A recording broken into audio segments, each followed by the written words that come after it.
అందరికీ నమస్కారం. 10వ తరగతి ద్వితీయ భాష 5వ పాఠం కళ్యాణం. కళ్యాణం అంటే వివాహం, పరిణయం. ఈరోజు తరగతిలో కళ్యాణం పాఠాన్ని చెప్పుకుందాం. కళ్యాణం పాఠాన్ని రచించిన కవయిత్రి తరిగొండ వెంగమాంబ. 17వ శతాబ్దికి చెందిన తరిగొండ వెంగమాంబ తిరుపతికి పశ్చిమాన 100 కిలోమీటర్ల దూరంలో ఉన్న తరిగొండ గ్రామవాసి. తరిగొండ వెంగమాంబ సనాతన సంప్రదాయ కుటుంబానికి చెందిన స్త్రీ అయినప్పటికీ సాంఘిక దురాచారాలపైన తిరుగుబాటు చేసింది. శ్రీ వెంకటేశ్వర స్వామికి పరమ భక్తురాలై జీవితమంతా స్వామి సన్నిధిలోనే గడిపింది. చెంచు నాటకం అంటే యక్షగానం, భక్తి గీత సుధాలహరి గేయం, శ్రీ వెంకటాచల మహాత్మ్యం, తరిగొండ నృసింహ శతకం, రమా పరిణయం, భాగవతం ద్విపద మొదలైన గ్రంథాలను రచించి స్వామికి అర్పించింది.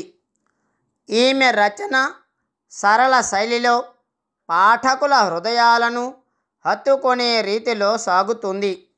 ఈమె తిరుమలలో ఆలయానికి ఉత్తరాన 15 కిలోమీటర్ల దూరాన దట్టమైన అడవులలో తుంబురు కోన వద్ద యోగాభ్యాసం చేస్తూ గడిపినట్లు తెలుస్తుంది.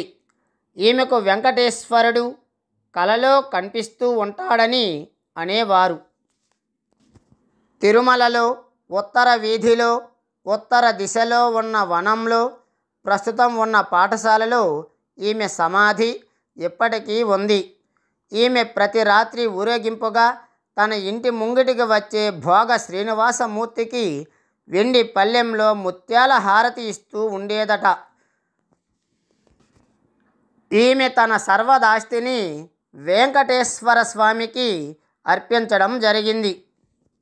అందుకని మాతృశ్రీ తరిగొండ వెంగమాంబ నిత్యాన్నదాన పథకము తిరుమల తిరుపతి దేవస్థానం వారు నిర్వహిస్తున్న అన్నదాన పథకం ఇప్పటికీ కొనసాగుతూ ఉంది.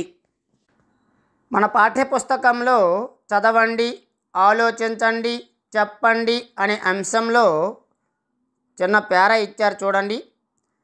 సమాజానికి మూలం కుటుంబ వ్యవస్థ. కుటుంబానికి మూలం పెళ్ళి. భారతీయ సంస్కృతిలో కుటుంబ వ్యవస్థకు పెళ్ళికి ముఖ్య స్థానాలున్నాయి. వివాహాల వల్ల కుటుంబాలు విస్తరించడం, సంబంధ బాంధవ్యాలు పటిష్టం కావడం జరుగుతుంది. అయితే వివాహాలు ఆయా మత, కుల, వర్గ, ప్రాంత సంప్రదాయాలను అనుసరించి జరుగుతూ ఉంటాయి. వీటి ద్వారా సంస్కృతి సంప్రదాయాలు ఒక తరం నుంచి మరొక తరానికి అందుతాయి. కింద ప్రశ్నలు ఇచ్చారు చూడండి. సమాజం ఎలా ఏర్పడుతుంది? జవాబు: సమాజం కుటుంబ వ్యవస్థ వల్ల ఏర్పడుతుంది. సమాజానికి మూల స్థానం ఏది? జవాబు: సమాజానికి మూల స్థానం పెళ్ళి. మూడవ ప్రశ్న: ఒక తరం నుండి మరో తరానికి చేరేవేమిటి? జవాబు: సంస్కృతి సంప్రదాయాలు ఒక తరం నుండి మరో తరానికి చేరతాయి. ఉద్దేశం లేదా నేపథ్యం. పాఠ్యాంశ ఉద్దేశం, నేపథ్యం. భారతీయ సంస్కృతిలో పెళ్ళిళ్ళు జరిగే విధానంలో అక్కడక్కడ స్వల్పమైన మార్పులు ఉన్నప్పటికీ మూల సంస్కృతి ఒక్కటేనని, సనాతన భారతీయ సంస్కృతిలో పెళ్ళి జరిగే విధానాన్ని, ఆ సాంస్కృతిక ప్రతిబింబాన్ని చూపడమే ఈ పాఠ్యభాగ ఉద్దేశం. పాఠ్యభాగ వివరాలు. ఈ పాఠ్యభాగం తరిగొండ వెంగమాంబ రాసిన రమా పరిణయంలోని శ్రీ వెంకటేశ్వర స్వామి పెళ్లి ఘట్టం. ఈ పాఠ్యాంశం ద్విపద ప్రక్రియలో రచించిన కావ్య భాగం. ద్విపద అంటే రెండు పాదాలతో నడిచేది. ద్విపదలో రెండు పాదాలే ఉంటాయి. ఇది పాడుకోవడానికి వీలైనది. ప్రాస నియమం ఉంటుంది. ప్రాస నియమం పాటించని ద్విపదను మంజరీ ద్విపద అంటారు. ఇప్పుడు ఈ పాఠం సారాంశాన్ని చెప్పుకుందాం. శ్రీ వెంకటేశ్వరుని వివాహానికి పార్వతీదేవి, సరస్వతీదేవి మొదలగు ముఖ్యులందరూ ముత్తైదువులుగా వచ్చారు. వివాహ కార్యక్రమాన్ని విధి విధానంగా కశ్యపుడు నెరవేరుస్తున్నాడు. నూతన వధూవరులు మంగళ స్నానం ఆచరించారు. శుభకార్యాలకు ముందుగా చేయాల్సిన పుణ్యాహవాచనాన్ని చేశారు. గౌరీ వ్రతాన్ని చేయించారు. పెళ్లి చేసుకోవాలనే సంకల్పంతో వధువుని వెతుక్కోవటానికి కాశీకి వెళ్ళే జగదీశ్వరుణ్ణి అంటే శ్రీహరిని, నీవు కాశీకి వెళ్ళకు, నా కూతురునిస్తానని చెప్పి సముద్రుడు తీసుకెళ్ళి మందిరంలో కూర్చోబెట్టాడు. కన్య లక్ష్మీదేవికి సంబంధించిన స్తుతిని మునులు చేస్తుండగా సముద్రుడు సంతోషించాడు. వధూవరులకు నూతన వస్త్రాలనిచ్చాడు, ఆభరణాలనిచ్చాడు, చందన గంధాన్ని, వివిధ రకాల పుష్పాలనిచ్చాడు. తన కూతురైన రమ అంటే లక్ష్మిని, హరి అంటే వెంకటేశ్వర స్వామికి కన్యాదానం చేశాడు. పాణిగ్రహణం చేయించాడు. హరి రమ మెడలో మంగళ సూత్రాన్ని కట్టాడు. రమాదేవి తన భర్త హరి తలపైన, హరి తన భార్య రమాదేవి తలపైన తలంబ్రాలు పోసుకున్నారు. చాలా ఆనందంగా ఉత్సాహంగా జరిగిన ఈ కార్యక్రమం తర్వాత లక్ష్మీదేవితో కలిసి ఆ వెంకటేశ్వరుడు లాజహోమం లాంటి కార్యక్రమాలను సంప్రదాయబద్ధంగా నిర్వహించాడు.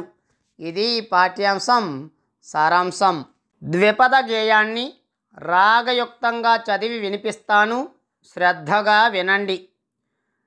పరగ శ్రీ పార్వతీ భారతి ప్రముఖ తరుణులో పెండ్లి ముత్తైదవుల్గాగా వరుసగా నందు వివాహ కృత్యములు పొరుబొరిన కశ్యపుడు నెరవేర్ప మంగళ స్నానాది మహిత కృత్యములు సాంగంబుగా చేసి సకలోత్సవములు నలువప్పగాను పుణ్యాహవాచనము విలసిత స్నాతక వ్యాధవ్రతములు చేసి కాశీయాత్ర శ్రీహరిచనగా వసిగా దోయధి వచ్చి ప్రార్థించి కపట నాటక నీవు కాసిపోనేలా ఇప్పుడు నా సుతను నీకిచ్చేదాననుచు మగుడు తోడ్కొని పోయి మందిరామందు జగదీశ్వరును నిలిపి సంప్రీతినప్పుడు.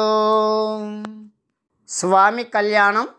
అనుపమంబైన కన్యావరాణంబు మునివరుల్ జరుపగా మురిసి సాగరుడు పనిబోని భక్తితో బంకజాక్షునకు మనమురంజిల్లగా మధుపర్కమిచ్చి నవ్యభూషణములు నవ్యవస్త్రములు దివ్యగంధంబులు దివ్యమాల్యములు కమలాక్షునకు రమా కన్యకామణికిన్ భ్రమదంబుతో సమర్పణమొప్పజేసి ఘనముగా నారమా కన్యనాహరికి తన వధూయుక్తుడై దానంబు చేసే కరమొప్పనారమా కన్యకామణిని గరుణించి హరికర గ్రహణంబు చేసి నిరుపమంబగుదర నిభ్రకంఠమందు సురుచిరా మంగళ సూత్రంబు గట్టి సరసతా మీర శ్రీ సతి శిరంబందు దరుచైన వేట్కతో తలంబ్రాలు పోసే జలజాక్షు శరముపై జలరాశి కన్యా పులు పొందదలంబ్రాలు పోసే నీరీతి నక్షతారోహణమైన పెమ్మటను లక్షణావతి అయిన లక్ష్మితో కూడా సలలిత వెంకటాచల వాసుడనగా నలువప్పు తరిగొండ నారసింహుండు అలరచూలాజహో మాది కృత్యములు వలనొప్ప వేర్వేరు వరుసగా నడపే. ఈ పాఠంలో ముఖ్యమైన పదాలు ఉన్నాయి, వాటికి అర్థాలు చూడండి. పుణ్యాహవాచనం. పుణ్యాహవాచనం అంటే శుభకార్యాల్లో శుద్ధి కొరకై మొట్టమొదట దేవుణ్ణి ఆరాధించి కలశంలోని నీటిని శుభకార్యం చేసేవారి ఇంటిలోనూ వారి మీదను చల్లే కార్యక్రమం, దీనినే పుణ్యాహవాచనం అంటారు. లాజహోమం. పెళ్లిలో వరి పేలాలను ఉపయోగించి వధువు సోదరినితో చేయించే హోమం లాజహోమం. ముత్తైదువ.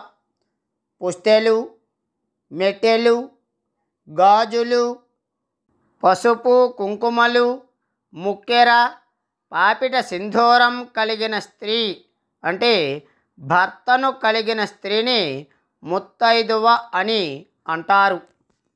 ద్విపద. రెండేసి పాదాలు చదువుకొని వాటికి అర్థాలు చెప్పుకోవాల్సి ఉంటుంది. పరగ శ్రీ పార్వతీ భారతి ప్రముఖ తరుణులు పెండ్లి ముత్తైదవుల్గాగా.